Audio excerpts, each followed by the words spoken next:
Bonjour à tous et bienvenue dans cette nouvelle vidéo. Vous le savez, je fais une vidéo par jour pendant 30 jours. Donc aujourd'hui, je voudrais faire une petite réflexion, simplement. Donc, c'est-à-dire que je voudrais vous faire prendre conscience qu'effectivement, quand on est très très attaché à quelque chose, quand on veut que quelque chose soit dans notre vie, que ça a de la valeur pour nous principalement, c'est souvent que, en fait, on en a manqué pendant longtemps.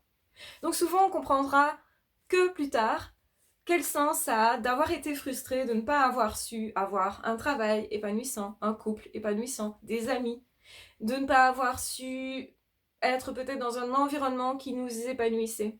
En fait, on va goûter beaucoup plus ce qui nous a manqué dans le passé. Parce qu'à ce moment-là, on a pu prendre conscience que c'était important pour nous et qu'en fait, justement, quand on a dans les mains enfin quelque chose d'essentiel, eh bien sûr que ça a beaucoup plus de valeur. Bien sûr que mes amis ont beaucoup de valeur parce que pendant longtemps, je me suis dit, j'arriverai jamais à m'intégrer dans un groupe d'amis, j'arriverai jamais à avoir des amis, des personnes fidèles et fiables autour de moi. Et puis finalement, j'y suis parvenue. Et puis, en fait, j'ai conservé toutes les amitiés que je me suis faites au fur et à mesure de ma vie, que ce soit dans un travail. Bah là, j'ai des amis correspondant à ce travail-là, des autres correspondant à ce travail-là, des autres correspondant à mes études, des autres groupes correspondant à plein de milieux en fait. Et surtout, je n'ai jamais perdu cette personne-là. Donc ce qui est essentiel, c'est que effectivement, ça a pris du temps de développer des compétences à ce niveau-là, d'avoir cette possibilité, mais une fois que cette possibilité elle est là, généralement elle reste dans nos vies. Et c'est ça qui est important de se rappeler, c'est que oui, parfois on galère beaucoup, que c'est vraiment compliqué, difficile et on se dit zut, pourquoi les autres ils y arrivent tout de suite et moi non. Et donc c'est énervant. En tant que multipotentiel en potentiel, on se dit bah, c'est forcément long. Là, quel problème? C'est chez moi, puisqu'il n'y a que moi qui suis le point commun entre toutes ces expériences. Et donc du coup, on a tendance à s'en vouloir, à se sentir mal et à se dire ça m'arrivera jamais, jamais je vais réussir à obtenir un poste valorisant, à avoir une fonction qui me plaît, à travailler quelque part, etc. Et puis finalement, on y arrive. On y arrive pourquoi? Parce qu'on a appris de nos expériences. Parce qu'à un moment donné, ça se met en place. Parce qu'on est stratège. Parce que justement, on a analysé. Et parce que justement, on a compris ce qu'il fallait faire et ne pas faire, ce qui était essentiel pour nous aussi, et on a fait de meilleurs choix. On s'est mieux orienté. On a osé choisir plutôt que se laisser choisir par un employeur, se laisser choisir par un homme, une femme pour justement être en couple, se laisser choisir par des amis, etc. Non, on a pris le pli de se dire ok, moi je sais ce que je veux des amis chouettes, ah cette personne-là, elle a l'air vraiment chouette, c'est une personne qui est passionnée, elle me plaît pour ça, je vais aller la trouver parce que je veux développer une amitié avec cette personne-là. Elle me plaît, autrement dit, parce que je sais qu'on a des choses profondes à partager. Et donc je vais choisir mes relations parce que je sais qu'il y a de la profondeur derrière possible. Et donc du coup, effectivement, quand on fait ça, on s'oriente beaucoup plus vers les autres et en fait on pense moins à soi. Et plus on pense moins à soi, et plus on a des chances en fait d'accéder à plein de choses. Parce que les gens, ils sont impressionnés par cette démarche. La plupart ont peur justement d'aller vers l'autre. Et quand on fait cette démarche, ils se disent waouh, une personne courageuse. Et même s'ils voient d'ailleurs qu'on est gêné, qu'on n'est pas très à l'aise, etc. Ce qui est forcément le cas au tout début. Après, avec le temps, eh bien, avec, je vais dire, la pratique, eh bien, on devient de plus en plus à l'aise et on a l'air d'être à l'aise. Même si à l'intérieur on ne se sent pas forcément à l'aise. Et c'est ça toute la subtilité du truc. Oui, j'ai postulé plein de fois à des trucs et j'ai fait plein d'entretiens qui se sont vraiment bien passés alors qu'en fait j'étais pas du tout à l'aise. Oui, j'ai été vers plein de personnes pour justement demander une relation alors qu'en fait j'aime pas du tout d'être en demande et je suis généralement très mal à l'aise dans cette situation-là. Mais je savais que j'avais des choses à apporter et je me concentrais sur ce qu'on pouvait partager et ce que j'avais vraiment à vivre et à apporter. Et du coup, je sentais la motivation, je me disais oui, je veux créer cette relation, oui, je veux créer cette belle histoire entre nous, oui, je sais que ça va être porteur pour tout le monde. Et donc, comme j'ai des choses à proposer et que j'ai confiance justement dans ce que j'ai à proposer, et bien à ce moment-là, comme je pense à quelque chose d'extérieur plutôt qu'à moi-même et à juste est-ce que ça va aller ou pas, au secours, et bien dans ce cas-là, je me décentre de moi, du coup j'ai plus peur, du coup je le fais et du coup justement généralement ça donne des résultats plutôt positifs. Et si ça ne donne pas les résultats que je souhaitais, dans tous les cas, j'apprends, j'avance et je me développe et justement, je peux déjà être fière de moi, ce qui va aussi augmenter mon estime de moi et qui va du coup me permettre de recommencer la prochaine fois avec une autre personne en me disant ça a plus de chances de fonctionner.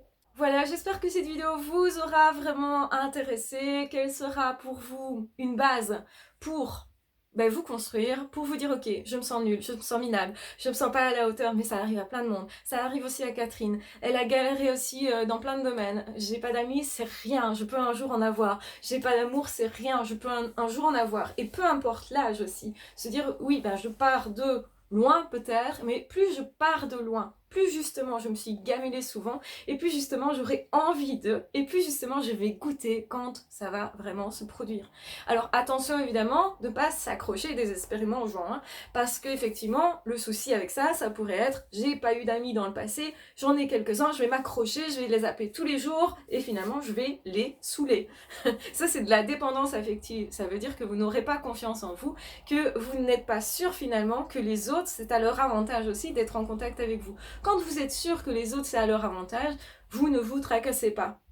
Alors, il y a des personnes qui vont vous dire « Ah oui, mais tu ne te tracasses pas en amour. Hein. » Les dépendants affectifs vont vous dire justement, et c'est une façon de les repérer, et justement de ne plus continuer ce type de relation aussi, ils vont vous dire « Ah mais t'es pas assez présent, moi je veux quelqu'un qui est tout le temps là, qui m'écrit tout le temps, qui est disponible tout le temps, etc. etc. etc. » Quand on vous demande la lune, retenez bien que généralement c'est une personne qui n'est pas du tout quelqu'un qui pourra vous apporter une certaine stabilité et qui vous fait vraiment confiance. Donc c'est important dans les relations de se faire confiance, c'est important de se faire confiance à soi et à l'autre. Et sans ça, vous aurez des peurs dans tous les sens et du coup, la relation elle va être teintée par des peurs. Et c'est pas ce qu'on veut. Ce qu'on veut, c'est vraiment avoir confiance en soi suffisamment, en se disant voilà, j'ai des compétences. Peut-être qu'elles sont pas suffisantes, mais certainement je peux les développer. En tant qu'HP, on peut apprendre. Et ce qui est important, c'est de se dire ok, tout le monde, ou quasi tout le monde, a galéré, particulièrement tous les HP. Je connais pas des HP qui m'ont dit « Ah, pour moi ça a été super facile de me faire des amis, j'ai jamais dû apprendre. » Ou « Ça a été super facile d'être en couple avec la bonne personne, j'ai jamais dû apprendre. J'ai pas dû décortiquer, tiens, pourquoi ça n'avait pas fonctionné, j'ai jamais connu de chagrin d'amour, etc. » C'est assez improbable parce qu'une personne qui est hypersensible va forcément connaître des chagrins d'amour, des déceptions, etc. Le but, c'est pas de rester bloqué sur ces déceptions en faisant payer le monde entier ou en disant « Moi, plus jamais je veux de relations, plus jamais j'aurai d'amis, plus jamais j'aurai de... » Alors on fait ça parfois pendant un moment justement pour faire le deuil, le temps du deuil, mais derrière, généralement, on s'y reprend, on s'y remet parce que on sait tout ce que ça peut apporter et on le voit. Et justement, comme on le voit, on peut pas s'empêcher de se dire « Ah, j'aurai pas d'amour dans ma vie, j'aurai pas d'amis dans ma vie. » Non, c'est quand même triste, quoi. Or, l'essentiel de la vie, ce qui nous a manqué profondément, on en a vraiment envie. On en a beaucoup plus envie. Et on a justement à cœur de maintenir les relations. Et ça, je pense que c'est une grosse force. Retenez bien ça. C'est que quand on a manqué, par exemple, d'amis, on va mettre un point d'honneur, justement, à entretenir nos relations d'amitié. Ce que beaucoup de personnes ne font pas. Moi, je remarque que si j'ai des bonnes relations avec mes amis, c'est parce que je prends la peine de leur demander « Tiens, comment vas-tu ?» Je te sonne un petit peu comme ça. Alors, pas souvent, mais je ressonne de temps en temps, je reprends des nouvelles et j'en profite pour revoir mes amis quand je peux. Donc, dans ma vie, il y aura toujours des moments pour mes amis, quelle que soit ma situation de couple, etc. Donc de toute façon, les amis vont être toujours présents parce que moi j'ai à cœur d'entretenir ça. Il y a des personnes, dès qu'ils sont en couple, hop, les amis c'est fini, ils mettent ça de côté, ils n'entretiennent plus leur relation. Et puis après, peut-être qu'il y a un divorce, il y a une séparation et ils vont se retrouver tout seuls du coup. Ils vont se dire, mais pourquoi j'ai plus mes amis autour? En fait, toutes les relations, ça s'entretient. Et plus on a manqué de quelque chose, même au niveau du couple, et plus on va entretenir. Oui, un couple ça s'entretient, ce n'est pas juste la petite flamme du début justement, c'est autre chose que ça, c'est plus que ça. Et donc du coup, effectivement, le rapport à soi, ça s'entretient aussi parce que peut-être ça vous a manqué. Moi, j'ai manqué de confiance en moi notamment. J'ai à cœur d'entretenir ma confiance en moi et de travailler toujours là-dessus. J'ai à cœur justement de me réparer après une relation ou une expérience qui n'était pas top pour moi et qui me valorise pas forcément. Donc j'ai à cœur effectivement de travailler là-dessus et quand je ressens qu'effectivement je suis pas bien dans ma peau, dans ma tête, je travaille là-dessus et ce tout de suite justement pour empêcher de dériver, pour empêcher justement d'aller dans un mal-être parce que j'ai déjà connu une dépression quand j'étais adolescente et donc je ne veux plus de ça et donc du coup pour éviter ça, les moments où on n'est pas bien, eh bien, c'est important aussi de savoir que faire, comment réagir. Et moi je sais que l'écriture, la lecture, le fait de me balader, le fait aussi de parler avec mes amis justement, va être des choses qui vont pouvoir m'aider pour ne pas sombrer face à certaines expériences. Et surtout réévaluer les choses, me dire et me rappeler que tout échec est justement une occasion de rebondir et d'aimer encore plus l'amitié que j'aurai, l'amour que j'aurai ou le travail que j'aurai. Donc tout ça, c'est important. On aime à partir du moment aussi où on a été frustré, où on a été déçu. Et ça fait partie de la vie, les échecs font partie de la vie. Il ne veut pas dire qu'on est nul, veut dire juste que on devait apprendre. Je vous embrasse bien fort, je vous aime très fort, prenez bien soin de vous. Et de toute façon, on se retrouvera très vite dans d'autres audios ou dans d'autres vidéos. Donc vous le connaissez, vous connaissez la chanson. Je fais un contenu par jour, donc pendant 30 jours. Et donc on avance sur ce défi. Ah, ciao, bye bye.